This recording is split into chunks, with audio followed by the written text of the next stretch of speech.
13 turf houses in Iceland. Turf houses, or torfbæir, have been a distinctive feature of the Icelandic landscape for over 1,000 years, serving as the primary form of housing for the island's inhabitants until the early 20th century. These unique dwellings, constructed from a combination of turf, stone, and wood, were ingeniously designed to withstand the harsh Icelandic climate and provide a warm and sustainable living environment for their residents.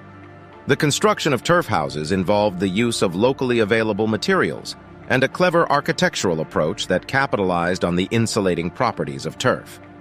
The walls of the houses were typically built using a combination of stones and turf, with the latter being cut into thick blocks and layered in a herringbone pattern. This method created a strong and well-insulated structure that could endure the island's strong winds and freezing temperatures. The roofs of the turf houses were made from wooden beams covered with layers of turf, providing additional insulation and protection from the elements. The interiors of turf houses were designed to be practical and functional, with a central living area known as a badstofa, which served as a communal space for cooking, eating, and sleeping. Smaller rooms used for storage or private quarters were often located off the main living area. The design of the turf houses was heavily influenced by the need to conserve heat, with small windows and a central hearth providing warmth and light during the long, dark winters. The enduring appeal of turf houses lies in their harmonious relationship with the landscape, their eco-friendly construction, and their embodiment of Icelandic resilience and resourcefulness.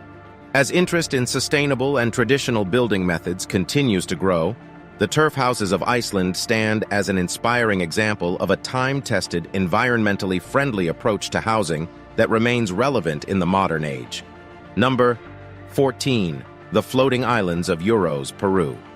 The floating islands of Uros, located on Lake Titicaca in Peru, are a remarkable example of human ingenuity and adaptability. These man-made islands, inhabited by the indigenous Uros people, are constructed entirely from totora reeds, which grow abundantly along the shores of the lake. The Uros people have lived on these floating islands for centuries, relying on their unique environment and resourcefulness to maintain their traditional way of life. The construction of the floating islands of Uros begins with the creation of a sturdy base, which is achieved by layering thick bundles of totora reeds in a crisscross pattern. This base is then anchored to the lake bed using ropes and stones, providing stability and preventing the islands from drifting away. Additional layers of reeds are added to the base over time, as the reeds closer to the water begin to decompose and require replacement. The end result is a buoyant and resilient surface that can support the weight of the island's inhabitants and their homes.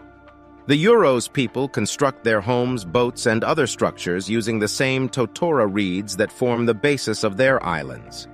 The homes are typically small, single-room structures with thatched roofs, while the boats are expertly crafted with curved hulls and decorative animal-shaped prows.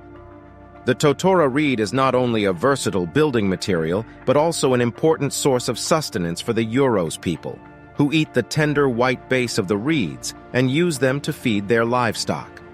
As the world continues to grapple with issues of sustainability and the impacts of climate change, the floating islands of Uros provide a valuable example of a community that has learned to live in harmony with its environment, using renewable resources to create a self-sufficient and eco-friendly living space. Number 15. Tristan da Cunha, South Atlantic Ocean. Located in the remote South Atlantic Ocean, Tristan da Cunha is an isolated volcanic archipelago that holds the distinction of being the most remote inhabited island group in the world. The archipelago consists of the main island, Tristan da Cunha, and several smaller islands, including Nightingale, Inaccessible, and Gauff Islands. The main island is home to a small community of around 250 people who live in the island's only settlement, Edinburgh of the Seven Seas. Tristan da Cunha was first discovered in 1506 by the Portuguese explorer Tristão da Cunha, but it was not permanently settled until the 19th century when British colonists, along with American and Dutch settlers, established a small community on the island. Over the years, the island's population has grown, maintaining a close-knit and self-sufficient society that relies heavily on subsistence farming, fishing, and the limited resources available on the island. Tristan da Cunha serves as a powerful reminder of the human capacity for adaptation and endurance, demonstrating that even in the most isolated and inhospitable environments, people can carve out a sustainable existence and forge a strong sense of identity and community. The island's isolation has also helped to preserve its unique ecosystem and wildlife, making it a fascinating destination for researchers and adventurers seeking to explore one of the world's last untouched frontiers.